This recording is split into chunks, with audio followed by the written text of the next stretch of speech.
Dear Katie, so much has changed, even just since you've been away. We moved into this house. I'm in a new school, and my big sister being gone for a year doesn't make it any easier. It doesn't feel real, but I'm not gonna let it faze me.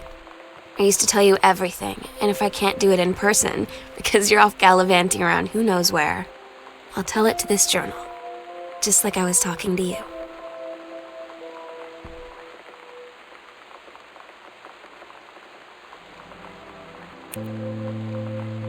Oh my God, you are so lucky you finished high school before we moved into this house.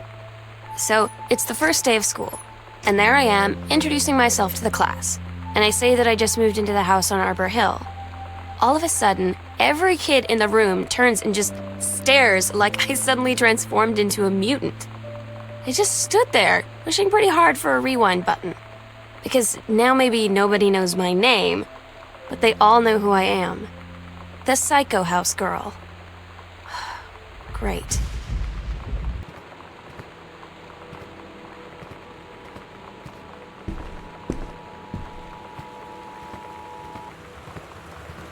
This is a severe weather warning. The Northwest Weather Service reports high winds and torrential rain conditions affecting the following counties: Austin County, Boone County, Dawn County, Takelma County. You know that feeling where the first moment you see someone, it's like they have a big gold star around them, and you have to get to know them? Well, there's this girl. I think she's a senior. She's usually dressed kind of punk. But sometimes I see her in this, army uniform, and she's always drawing in this notebook, looking so intense. I had no idea how I would ever, have an excuse to talk to her. Till I noticed she and her friends hang out and play Street Fighter at the 7-Eleven every day after school.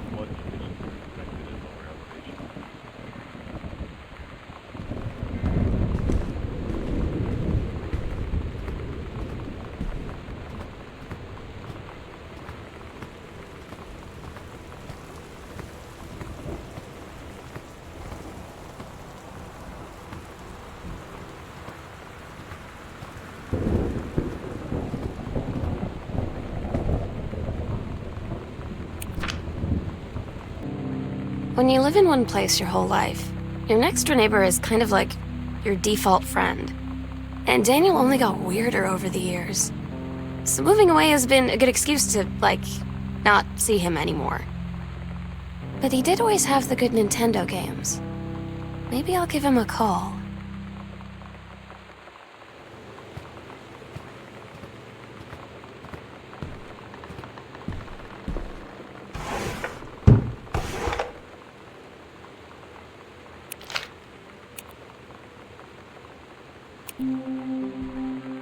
So you know what they say about the best laid plans of mice and men? Yeah, turns out it applies to Street Fighter too. At least I worked up the courage to walk into the 7-Eleven and ask for a turn, but all that practice at home did not exactly translate in the wild.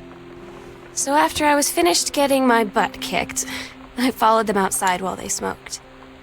And that was when she asked me if I was that Psycho House girl.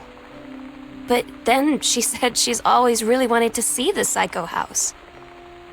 Her name is Lonnie. She's coming over tomorrow.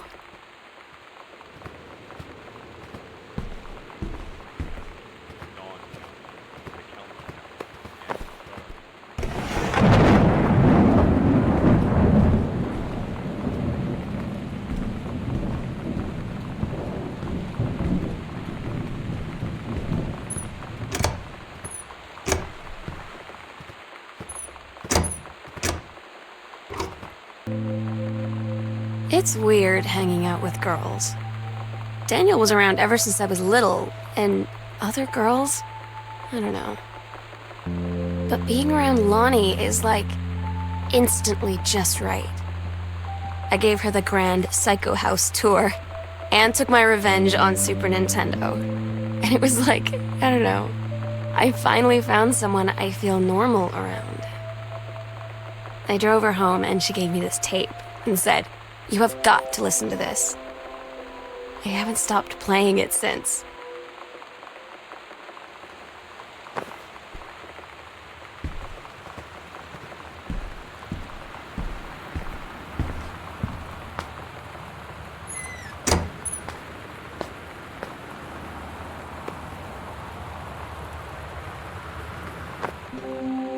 Lonnie brought her hair dye over today. She said, "I need to fix these roots. Think you could help?" Dyeing hair is weirdly intimate. I don't know if I've touched someone else's scalp before. It's pretty intimate, right? It felt intimate. We looked into the mirror together after, and I expected her to say something about how it looked crappy or good or whatever. But that's when she said, "You're so beautiful." And she was looking at me. Right in that moment, I wanted to say something, but I waited, and the moment was gone.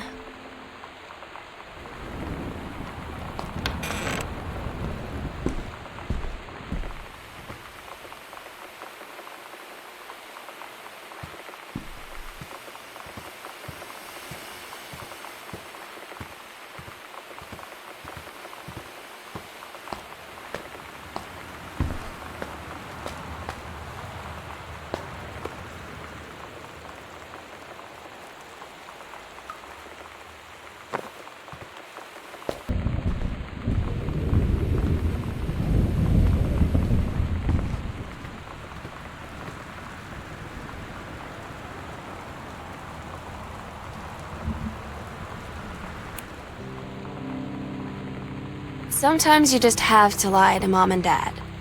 Like when Lonnie asked me to see a band with her and stay over at her friend's place in the city after. That's a lie to Mom and Dad's situation.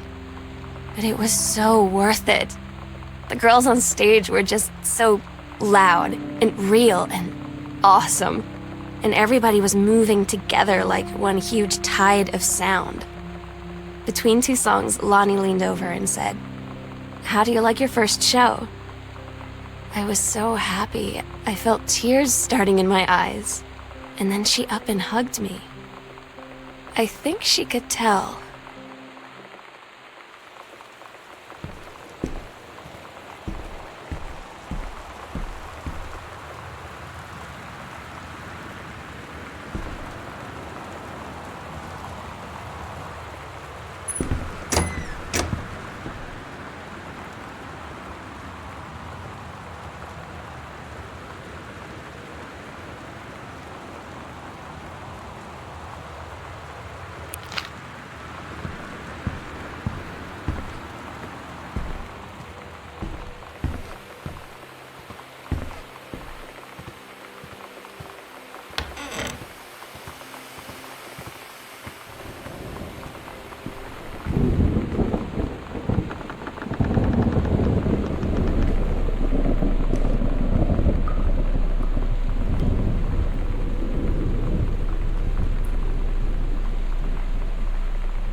At Todd's brother's place after the show, there was only a futon to sleep on, so Lonnie and I shared it. The lights went out. I was turned toward her. My eyes started to adjust, and then I could see she was looking at me, too. In the dark, she smiled. My heart was beating so fast. I rolled over. I felt so, I don't know, nervous. After a minute, she put her arm around me and was so close and whispered in my ear, "I really like you." I just nodded my head, and I really hope she could tell. I really hope that she meant what I think she did. I felt like a shook-up can of soda ever since. I hope we have the chance to talk before I explode.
Lonnie came over today, but everything was different.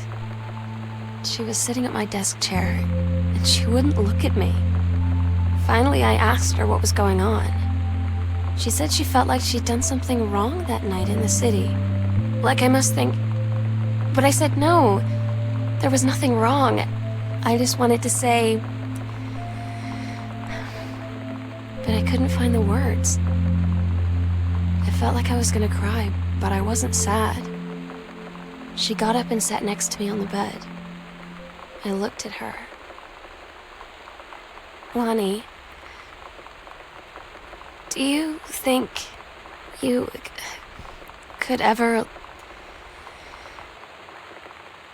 And that's when she kissed me.